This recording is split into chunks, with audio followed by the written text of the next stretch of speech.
Hi everyone, and welcome back to my channel. In today's tutorial I'm going to show you how to make these really cute geometric bookmarks using the Cricut Foil tool and foil. All the images can be found in Design Space, so let's go ahead and get started.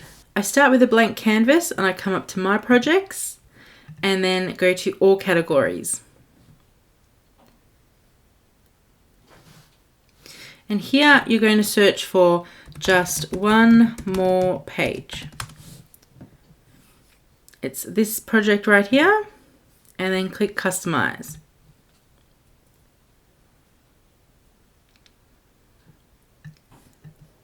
So that's one bookmark, and I'm going to make two bookmarks with a different design, so I right click and duplicate.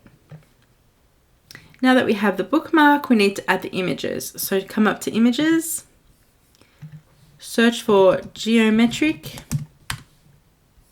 and under Art Type, select Draw Only. Now you could use any of these images, but I want to use the animals. So I need the elephant and the panda. Yep, that's the panda. And then Insert Images.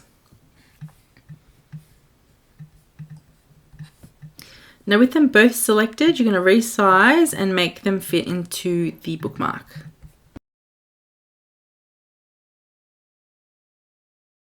Now that the bookmark design is complete, we're going to select the layers that we want foiled and choose foiling.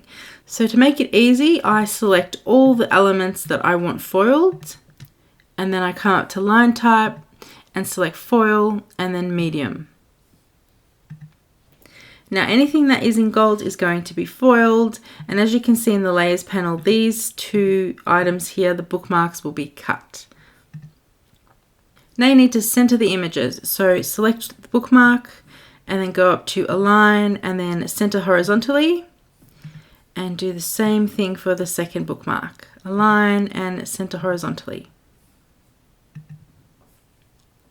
Now you're going to just attach them so they cut and foil together, and there we have it. Now we click Make It, and because we are foiling, if we were to put foil here as it sits, the foil will go off the edge, so we need to just move this across a bit to leave us enough room to place the foil. Choose your material, which in this case I'm going to use Cardstock Plus, and then follow the screen prompts to foil and then cut.